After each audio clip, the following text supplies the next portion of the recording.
This is really exciting. We are with Elayne Kalila, who's coming to us from Glastonbury, England, Mhm. which when I've been to Glastonbury, it's always been some of my most profound moments.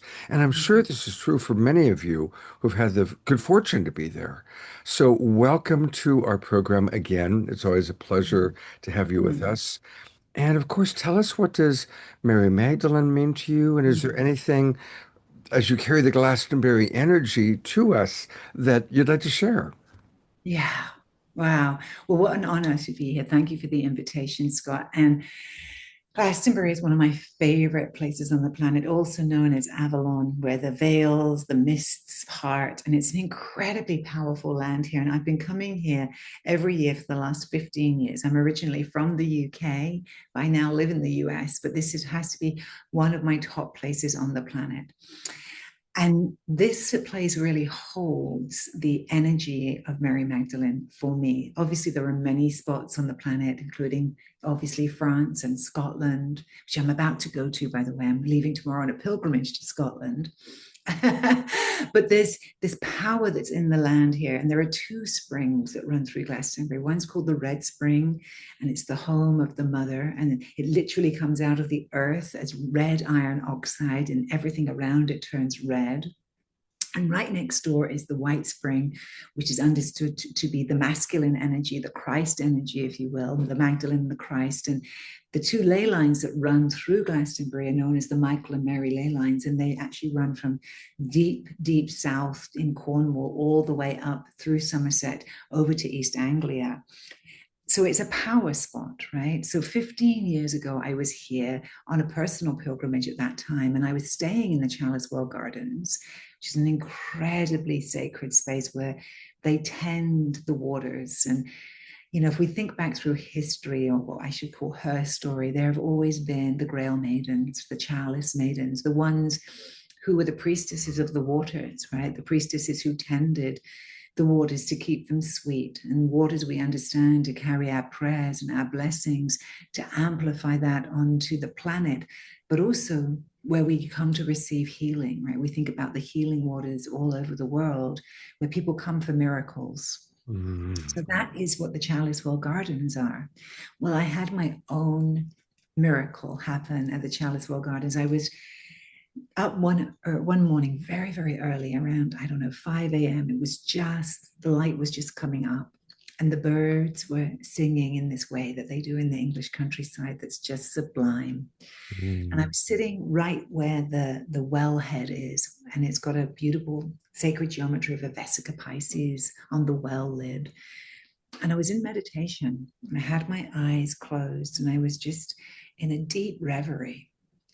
And in the corner of my eye, I saw this image of a woman dressed in a red robe. And I intuitively knew as soon as I saw her that it was Mary Magdalene. Now, remember this, at this time, I didn't really have consciously a lot of reference point for this Mary Magdalene, because 15 years ago, she was just beginning to come into the cultural zeitgeist, into our collective consciousness, with the Da Vinci codes and with, some of this other material, and with the church actually recognizing her as the apostle of the apostles.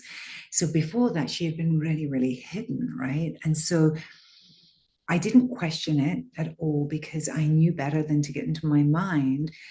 And what happened was I went into this visionary space where Mary Magdalene took me in first to the Charlottesville Gardens, which are beautiful gardens, and then it morphed and became the Gardens of Gethsemane, which I, at the time, could not remember what happened there. But it was a very significant place, as you probably all know. And in the Gardens of Gethsemane, I was led by her, and in front of us appeared Yeshua, and he was holding this beautiful golden chalice. And there was this light streaming from above, like the Sophia light shining into the chalice. And Magdalene in her red robes, he was in white and she was in red, just like the red and white spring, right? And she went, and he held the chalice together in their hands. So they were holding one to each side. And this light was crystalline white light was pulsing from them. And I was completely transfixed in the vision, barely able to breathe, because I was just like, what am I even seeing? And I heard the words, "Do you vow to walk as love, beloved?" And I heard these words and I didn't skip a beat. I said yes. And I had no idea what that meant. And when I said yes, she beckoned toward me to come to them, to place my hands on the chalice with them, to receive this extraordinary white light, crystalline energy that went all the way through my body. And then they transfigured into light, and the chalice was left hanging in that air. And I knew that the vision was complete.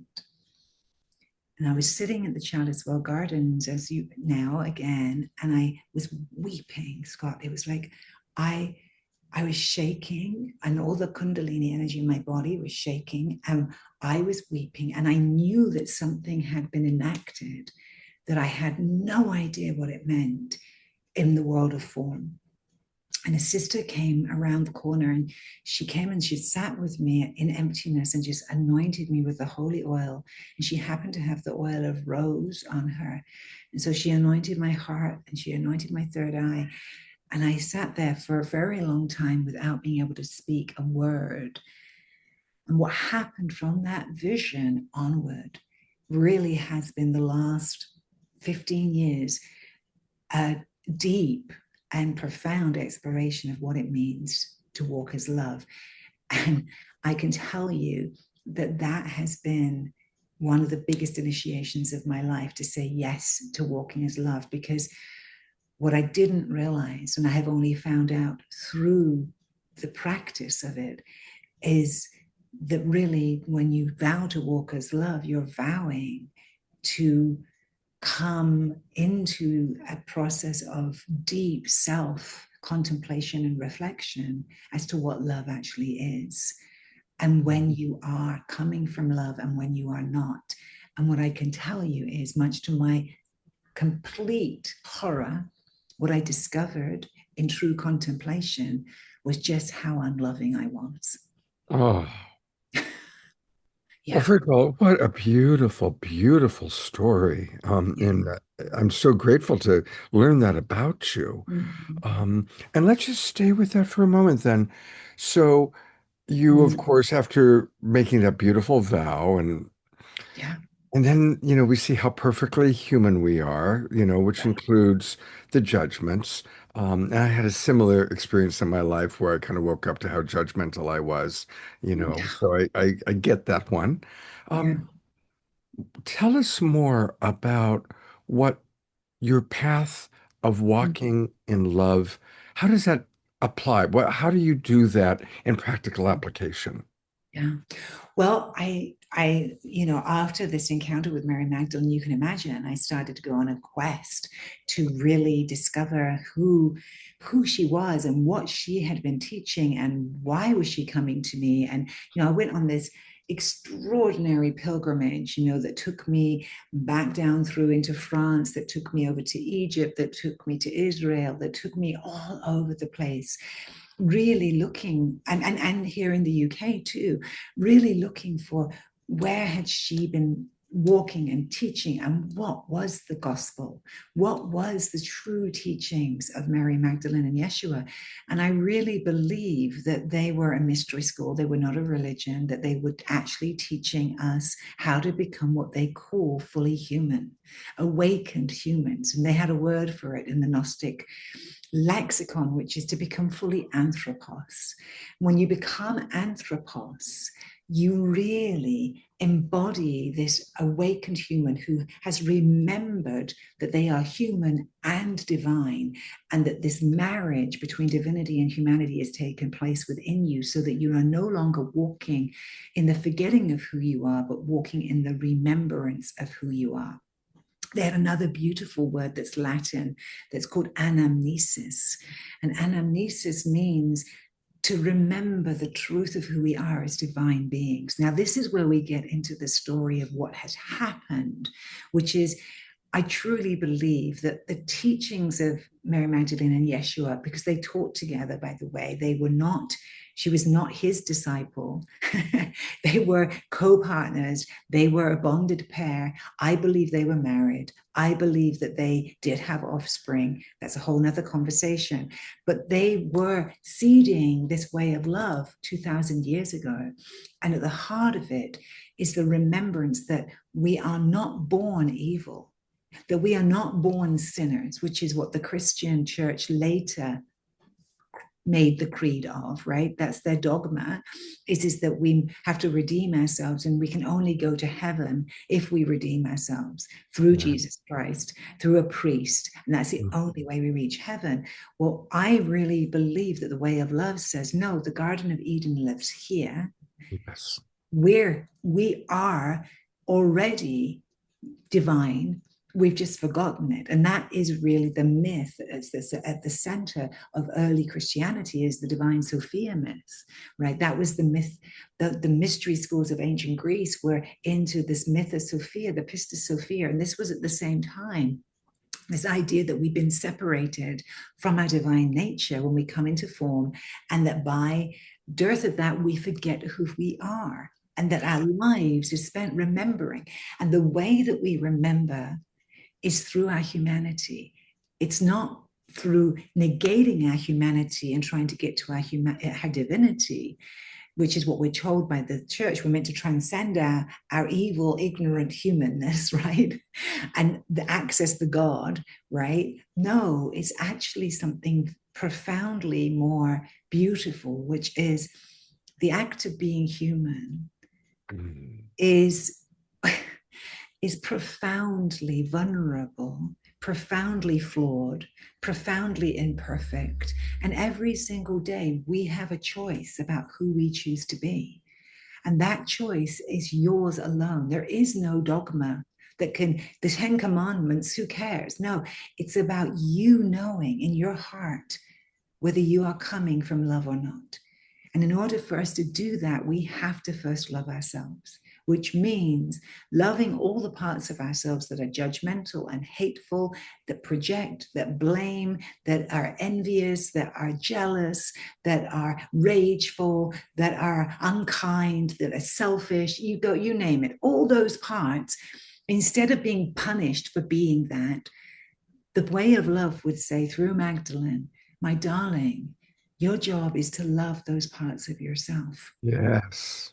Because in loving those parts of ourselves, we actually bring that divine love into human form, because unconditional love is divine love. And its ability is to be able to love all of the light and all of the shadow. So instead of going, oh, I did that thing that was really unkind, and now I'm going to beat myself up about being really unkind, I'm going to hold myself and inquire, what motivated me to be so unkind to that person? What was it that pushed me into that unkindness? And can I have compassion for the part of me that was tired and irritable? And can I choose to hold myself to account, to make amends to whatever it is that I was out of line with? You know, the original meaning of the word sin was to miss the mark. Right. It's an archery term. It is. It's to miss the mark. And when we miss the mark, we're out of love. We wobble out of love. When we think about love, and this is the current teaching that I'm actually working in, and the body of work that I'm inspired by, is that love is not actually a feeling, it's a frequency. Yes. And when we're in the frequency of love, we are literally vibrating at a different frequency than when we're not. And we know this through all the work that they've done at HeartMath, through all the work that they've done through studying how we can shift frequencies, right? Through sound healing, through all of the different vibrational healing techniques that we now know about, essential oils, sound healing, touch, all have the ability to raise our frequency. And this idea that love is not just a feeling, but actually a frequency that we can entrain ourselves to live in. In other words, we can start to recognize it in terms of how it feels, yes, in our body, not just as a feeling, but as sensation. You know, we often hear people talk about love being like, oh, I feel light, or I feel my warmth in my heart, or I feel so open, or I feel so free. I feel so like it's flowing. I feel the generosity of the world, right? That's the love frequency. Yes. And we've known about this. We know about this. It's not like it's something new. But what's really the great challenge is that everything that is that simple is actually profoundly difficult to master. And the truth is that the way of love means that we need to cultivate this frequency within our own bodies, and we need to know how to do that. We need to have practices to cultivate the frequency, and we need to recognize when we're no longer in it so that we can return to it. And when we're no longer in it, the biggest piece is to not go into a process of self blame or self negation, because that takes us further out of the frequency of love. And it's not that we don't hold ourselves to account, Scott, because we do. And being accountable is very, very important in this path, because I am accountable to my higher power. I'm accountable to the divine within me. I am not accountable to anything outside of me. It is me with me. And it's taken me a very long time to really soften myself, to recognize the places inside of myself that I have judged and hated and loathed and pushed away. And the journey is to bring all of that into consciousness, because to be an awakened human means to recognize that we're everything. Whatever I see in you, whatever it is that I'm irritated with in you, it has its origins in me. If I have eyes to see it in you, then it lives in me. Yes, absolutely. There's only one of us here. Right. Oh, and I'll tell you a little joke about that. My beloved, who is very, very funny, said to me when he first met me, and I would say, there's only one of us here. He turned to me and he said, well, if there's only one of us here, darling, it might as well be me. That's good. So you can use that one. Feel I free will to. use that one. That's Quite a good. funny one. Yeah, that's beautiful. And so much of what you're saying, I really love it. It's always wonderful hearing teachings from a different point of view that's all the same in a sense of what we're learning about that love is a frequency, and learning to love all the different children that live inside of us. And we love all of our children, even though, we recognize that each child has certain behaviors that, have hurtful consequences, but we still love the child. Right. Um, my motto is how perfectly human, because we all are perfectly human. And that's my motto. Exactly. Yeah. Exactly. And one of the things that I've really come to is this path is really seeded in me. And I believe this is what truly I believe in every part of my being, that this is what they were seeding 2000 years ago, that we're finally now ready to receive. And people say to me, well, Kalila, how is that so? Because the world appears to be like rocking on its axis in terms of the demise and the final death throes of the patriarchy, and the final death throes of these corrupted, awful, horrifying players that we've got going on right now in our world. And I'm not going to name names, but we know what We we're know who looking. you, yeah, we know. We We know know. who I'm talking about, who seem to be anti-life and anti-love and anti anything that any of us would want to be associated with. And what I would say on this feast day of Mary Magdalene, on this potent day of her, of recognition of her, what we're really being called to recognize is, yes, we're going through a dark night of the soul. This is true. There is no doubt in my heart that that's what we're going through as a collective. However, what's also real is that in the darkest night, in the darkest hour, that is when the light appears. If we think about how revelation happens through the epiphany or the moment of awakening, it's always in the darkest moments. And it's always when we've almost given up hope. Yeah. For any one of you who's been through a dark night, and I believe we all have, Yeah. right? And they're all different, but you'll know it. And individually, you know that when we go through that, there are moments where you feel so bereft and so lost and so hopeless that you can't believe that it could ever change. And you can't imagine how you're ever going to find your way back to a place of the light, right? Well, that's where we are as a collective, which is why I believe the Magdalene is here so strongly now, holding the lamp. You know, the name Magdalene is a title. We all know that. And as is Mary, in fact, Mary meaning priestess or sea priestess or ocean priestess, right? Of the ocean, the oceanic priestess, the mother, Mary, and Magdalene meaning the great tower of strength or the lighthouse. She who carried the light, she who tended the flock, she who led the light through the darkest of nights is here now. Why? Because we need her light. We need her fierceness. And my experience of Mary Magdalene is she is not the penitent whore that we've been fed. Of The course not. Of course not. You know, that's what they did to her. That's the number that they did to her in order to Classic, remove her power. classic patriarchy. Classic Totally, toxic patriarchy. totally. Who she is a powerful, extraordinarily fiery, compassionate, tender, wild energy, in my experience, is of her being kind of bossy and intense. Like she's not somebody, an energy that we don't recognize when she's coming through us. And what I really believe is happening is we've had Mary Magdalene, the woman, we have her story. She was a real woman and she really left a legacy for us.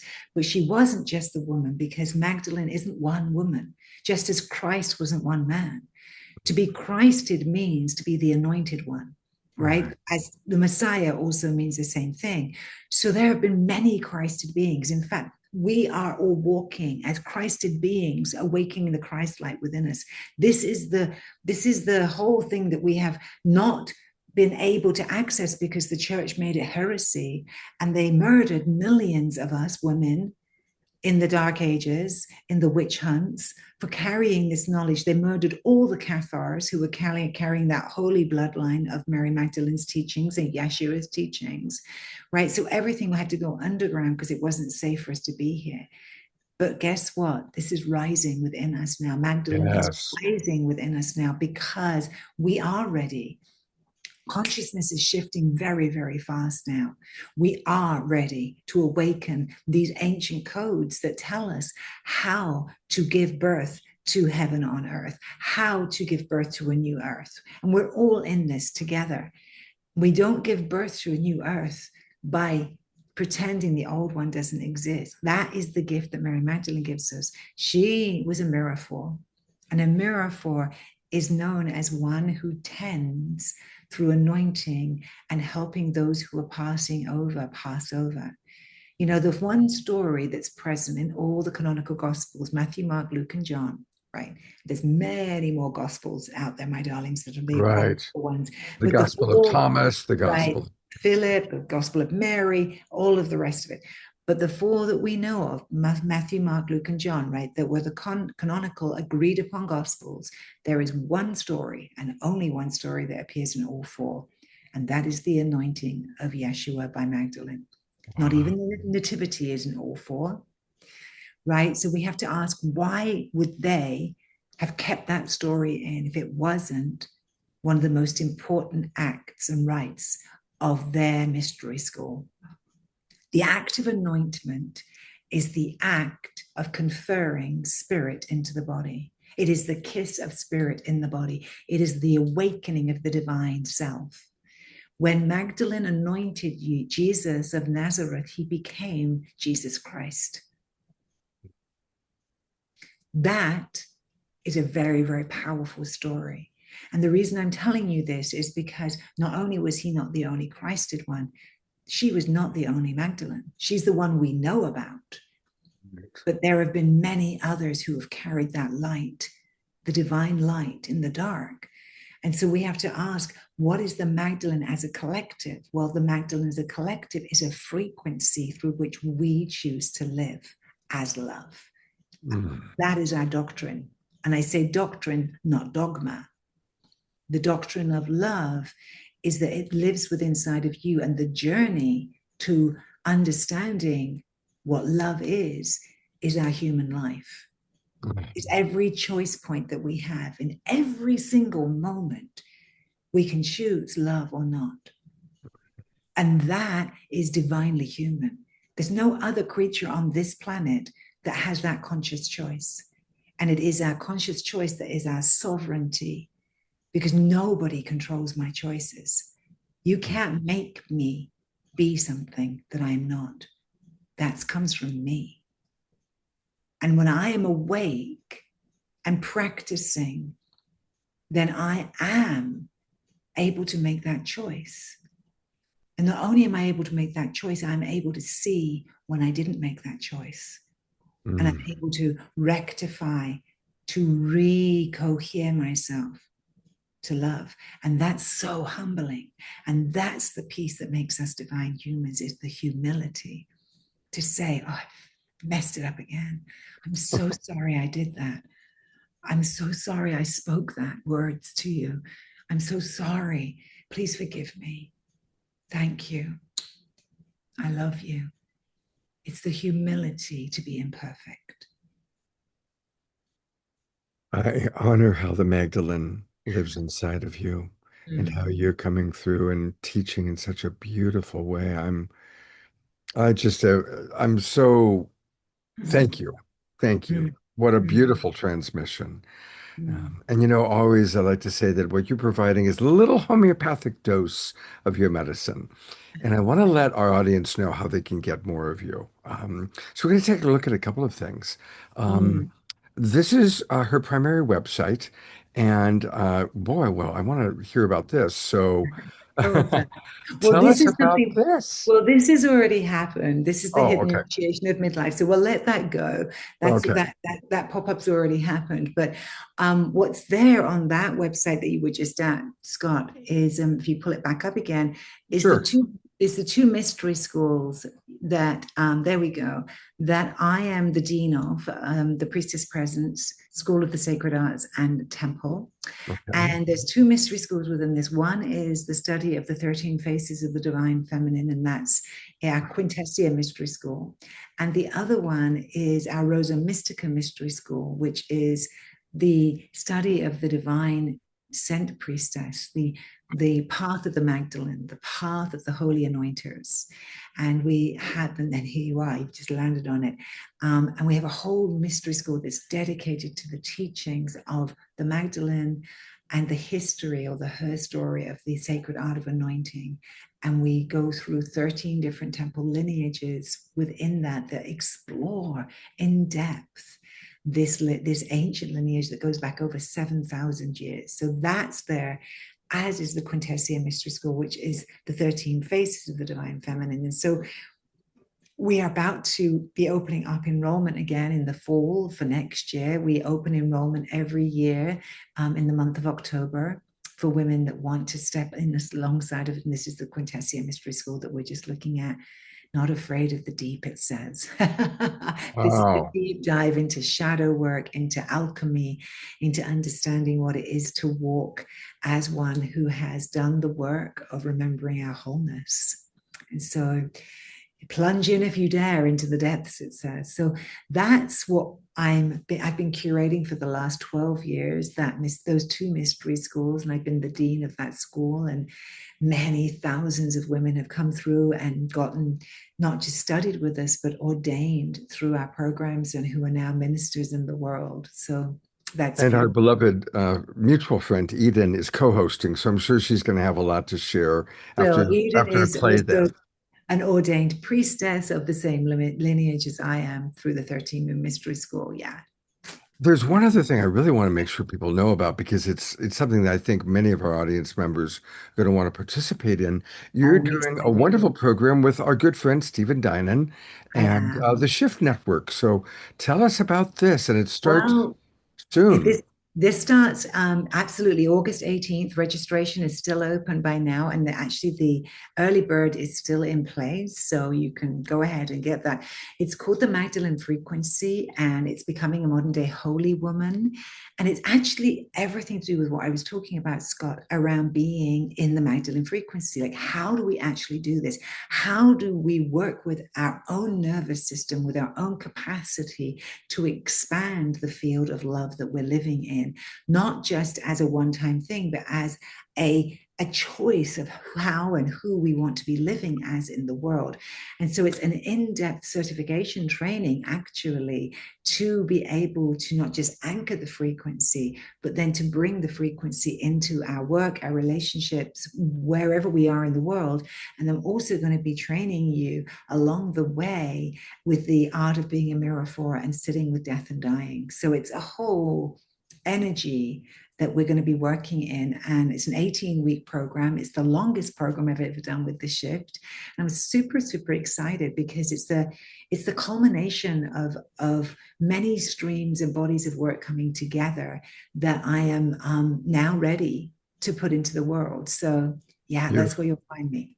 Okay, so I'll put this into the chat box, everybody, but it's Tuesdays at 5 o'clock Pacific time, 8 o'clock Eastern, starting on August 18th. But definitely register now so that you get the early bird price. And it looks like there's a bonus that's going to come your way. There Um, is, there is. and you can go there and play the video from her. It is always such a pleasure to be with you, to have you on the show. And today I got you on a much deeper level today. So it's like, oh my God, this woman's amazing.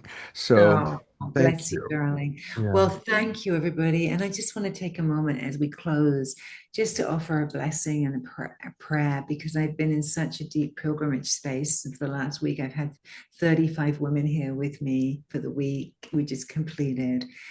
And this is my prayer. I, on this Magdalene feast day, ask us to sit inside the prayer that says we live in a field of miracles, that miracles are possible in every moment, and that you are a living miracle.